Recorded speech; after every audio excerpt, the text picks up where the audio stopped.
Hello बच्चों, कैसे हैं आप? आशा करती हूँ कि आप अपने घरों में सुरक्षित होंगे। आज हम लार में उपस्थित एमाइलेज एंजाइम का तापमान पर क्या प्रभाव पड़ता है वो देखेंगे हम आज यहाँ पर। तो बच्चों, एंजाइम क्या होते हैं? एंजाइम प्रोटीन के बने जैव उत्प्रेरक होते हैं जो कि कोशिका के कोशिका द्रव्य में संपादित होने वाले सभी रासायनिक अभिक्रियाओं को उत्प्रेरित करने का कार्य करते हैं और अभिक्रिया के पश्चात ये स्वयं अपरिवर्तित रहते हैं। आज हम लार में उपस्थित एमाइलेज एंजाइम का तापमान और पीएच से क्या प्रभाव पड़ता है देखेंगे। तो उसके लिए कुछ आवश्यक सामग्री की आवश्यकता होती है। तो बीकर, परत नली, iodine solution, thermometer, tripod stand, spirit lamp, wire gauze, weighing machine, परत नली स्टैंड। ये स्टार्च का 1% सॉल्यूशन है, सोडियम क्लोराइड 1% और सलाइवा एमाइलेज। तो हम ये सलाइवा कैसे प्राप्त करते हैं? तो मुंह में साफ रबड़ को चबा करके हम लार एकत्रित करते हैं और जैसे कि आप यहाँ पे देख रहे हैं तो इस फनल में हमने गीले कॉटन को रखा हुआ है और यहाँ पे हम लार को फिल्टर करेंगे। उसके बाद हम 1 ml लार को लेकर के, जैसे कि यहाँ पे हमारा पिपेट रखा हुआ है, तो 1 ml हम लार को लेंगे और 90 ml वाटर में हम उसका सॉल्यूशन जो है तैयार करेंगे, विलयन जो है तैयार करेंगे।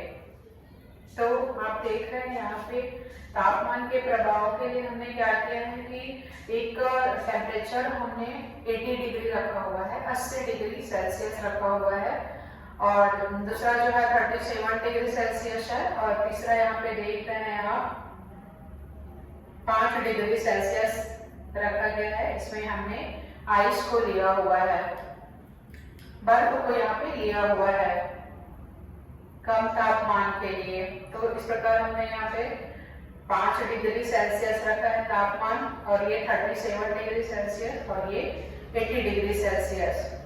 हम यहाँ पे 5 ml स्टार्च को लेंगे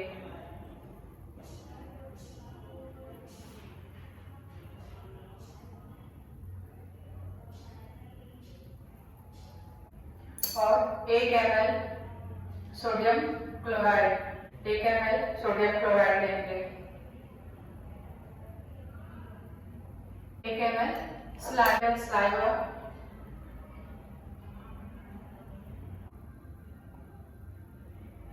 आयोडीन सॉल्यूशन की कुछ बूंदे। आप देख रहे हैं कि आयोडीन सॉल्यूशन डालने पर ये बिल्कुल गहरा नीले कलर का हो गया है, क्योंकि स्टार्च की उपस्थिति से जब आयोडीन सॉल्यूशन डालते हैं तो वो क्या हो जाता है, नीले कलर का हो जाता है, गहरा नीले कलर का हो जाता है। अब हम इसको क्या करते हैं, जैसे कि आप यहाँ पे देख पा रहे हैं कि इसमें बर्फ रखा हुआ है जिसमें कि हमने यहाँ पे क्या लिया हुआ है, इस परत नली में 5 ml starch, 1 ml sodium chloride और 1 ml सलाइवा लिया हुआ है। तो हम क्या करते हैं, तो जैसे देख रहे हैं कि ये स्टार्च है, यहाँ पे स्टार्च उपस्थित है। वैसे कि हम इस बीकर में तापमान जो है 5 डिग्री सेल्सियस रखा हुआ है और इसमें 37 डिग्री सेल्सियस है और यहाँ पे हमने 80 डिग्री सेल्सियस रखा हुआ है और इस परत नली में हमने 5 ml starch solution, 1 ml sodium chloride और 1 ml सलाइवा को लिया हुआ है। तो जब हम कुछ मिनट पश्चात जब हम इसमें क्या करते हैं, 1-2 बूंद आयोडीन सॉल्यूशन डालते हैं और हम ऑब्जर्वेशन करते हैं तो 5 डिग्री सेल्सियस में जो कि हमने यहाँ पे रखा हुआ है, इसमें यदि हम क्या डालें, हाइड्रोजन सॉल्यूशन डालें, और तब हम क्या देखते हैं कि जब हमने 5 डिग्री सेल्सियस इसका टेम्परेचर रखा हुआ है, जब हमने 5 डिग्री सेल्सियस इसका टेम्परेचर रखा हुआ है, तब स्लाइवा में उपस्थित एमाइलेज एंजाइम जो है उसकी सक्रियता जो है बहुत कम हो जाती है। इसीलिए वहां पर स्टार्च का अपघटन या पाचन नहीं हो पाता है। इसीलिए 5 डिग्री सेल्सियस में हमें अधिक समय लगता है और 37 डिग्री सेल्सियस में कम समय लगता है। तो जैसे कि यदि हम इसमें हाइड्रोजन सॉल्यूशन डालें तो ये बहुत ही कम समय में स्टार्च का अपघटन हो जाएगा और रंगहीन हो जाएगा। इस प्रकार हम तापमान यहाँ पे 80 डिग्री सेल्सियस रखते हैं, वहां भी स्टार्च को पाचन होने में, अपघटन होने में बहुत ज्यादा समय लगेगा। लगभग 12 मिनट से ज्यादा का समय इसमें लगता है। लगभग 12 मिनट के समय में ये जो है स्टार्च का पाचन जो है हो जाता है। और चूंकि इसका तापमान बहुत कम था, 5 डिग्री सेल्सियस था, और इसका तापमान 80 डिग्री सेल्सियस था, तो इसी कारण अधिक कम ताप और अधिक ताप में स्टार्च का अपघटन नहीं हो पाता, क्योंकि लार में उपस्थित एमाइलेज एंजाइम जो है सक्रिय नहीं रहता है। अब हम देखते हैं कि पीएच का क्या प्रभाव पड़ता है। तो पीएच अम्लीय माध्यम लेने के लिए हम क्या करते हैं, 50% HCl का विलयन बनाते हैं, और क्षारीय रखने के लिए 50% सोडियम हाइड्रोक्साइड का विलयन बनाते हैं। तो देख पा रहे हैं कि इस बीकर में पानी का टेम्परेचर 37 डिग्री सेल्सियस है, और 5 ml starch, 1 ml sodium chloride और 1 ml स्लाइवा और 1 ml HCl को लिया हुआ है। अम्लीय माध्यम बनाने के लिए हमने यहाँ पे 50% HCl का सॉल्यूशन तैयार किया था, उसमें 1 ml HCl लिया हुआ है। वैसे ही यहाँ पे क्षारीय माध्यम रखने के लिए 50% सोडियम हाइड्रोक्साइड का विलयन तैयार किया था, जिसका 1 ml लिया हुआ है।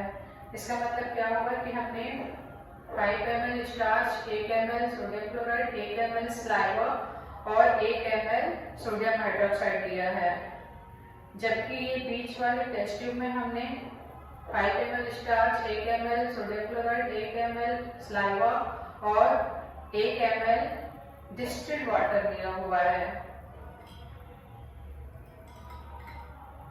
इस प्रकार ये जो टेस्ट ट्यूब है उसका माध्यम हमने अम्लीय रखा है, ये उदासीन, और ये क्षारीय माध्यम रखा हुआ है। इस प्रकार हम ऑब्जर्वेशन टेबल बना लेते हैं, और पहले जब हमने यहाँ पे जब हम इसमें हाइड्रोजन सॉल्यूशन डालते हैं तो 0 मिनट में, तो आप देख रहे हैं 0 मिनट में तीनों का नीला रंग दिखाई देता है, रहता है। 2 मिनट में देखते हैं तो भी नीला कलर रहता है, 4 मिनट में तीनों का नीला कलर, 6 मिनट में भी नीला कलर। लेकिन जब हम 8 मिनट में देखते हैं तो अम्लीय माध्यम में नीला ही रहता है, क्षारीय माध्यम में भी नीला रहता है, लेकिन उदासीन माध्यम में हम देखते हैं तो कोई रंग परिवर्तन नहीं होता है। स्टार्च का पूर्ण अपघटन होने में उदासीन माध्यम आवश्यक होता है। अम्लीय माध्यम और क्षारीय माध्यम में एमाइलेज एंजाइम जो है सक्रिय नहीं होता है। तो इस प्रयोग में हमने क्या देखा कि जो एमाइलेज एंजाइम है जो कि हमारे लार में उपस्थित होते हैं, वो किस तापमान पर सर्वाधिक सक्रिय होते हैं, तो 37 डिग्री सेल्सियस पर सर्वाधिक सक्रिय होते हैं। और किस पीएच पर ये सर्वाधिक सक्रिय होते हैं, तो वो पीएच है 6.8 पर वो सर्वाधिक सक्रिय होते हैं। हमारे मुंह में लार उत्पन्न करने वाली कौन सी ग्रंथि पाई जाती है? हमारे मुंह में लार क्यों बनता है? क्योंकि लार ग्रंथियां पाई जाती है, जिसका नाम है पैरोटिड सब मैक्सिलरी और सबलिंगुअल। तो बच्चों इस प्रयोग को करते समय कौन सी सावधानी रखनी चाहिए? सबसे पहले सावधानी ये रखनी चाहिए कि जो हम यहाँ पे सॉल्यूशन तैयार करते हैं उसकी सही मात्रा में लेना चाहिए और जो पिपेट है वो बुलबुला रहित होना चाहिए। तो इस प्रकार आप जान गए होंगे कि जो लार होता है वो 6.8 pH पर सर्वाधिक सक्रिय रहता है और वो स्टार्च का अपघटन करके शर्करा में बदल देता है, इसीलिए उसका जो है रंग परिवर्तन हो जाता है। जैसे कि हम देखे थे कि स्टार्च टेस्ट में हमें कौन सा कलर आ गया था? नीला कलर आ गया था, गहरा नीला कलर आ गया था। यदि स्टार्च का पाचन हो जाएगा, अपघटन हो जाएगा, तब उसका कलर जो है कलर रेस हो जाएगा। तो यहाँ पर देखा था कि हमने लार को गीले कॉटन से फिल्टर किया हुआ था। यदि हम गीले कॉटन का यूज नहीं करेंगे तो क्या होगा? लार जो होता है गोंद के समान चिपचिपा होता है, वो इसमें चिपक जाएगा और हमें यहाँ पे लार का और वो हमें परत नली में प्राप्त नहीं होगा। इसीलिए हम गीले कॉटन का उपयोग करते हैं लार को फिल्टर करने के लिए। जैसे कि यहाँ पे आप ऐसे डायग्राम भी बना सकते हैं।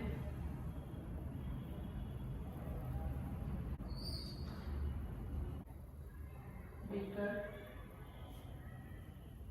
वाटर दिया था, pH 5, 8, 6.8। तो बच्चों इस प्रकार आप देख रहे हैं कि यहाँ पे डायग्राम भी बना दिया है, एक बीकर बनाया है, इसमें पानी भरा हुआ है और उसका तापमान कितना है? 37 डिग्री सेल्सियस रखा गया है पानी का तापमान।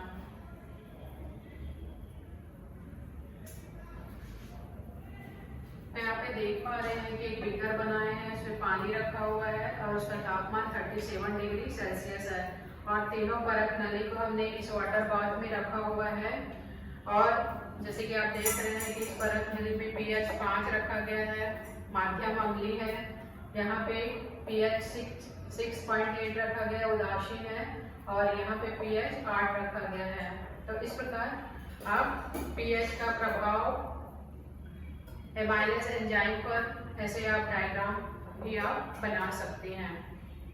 तो बच्चों मुझे पूरा उम्मीद है कि आपने लार में उपस्थित एमाइलेज एंजाइम का तापमान पर क्या प्रभाव होता है, कम तापमान पर क्या होता है, अधिक तापमान पर क्या होता है और 37 डिग्री सेल्सियस पर क्या होता है, ये आपने अच्छी तरह से सीख लिया होगा और आपको अच्छी तरह से समझ में आ गया होगा। तो इस प्रकार हमारा उद्देश्य क्या था?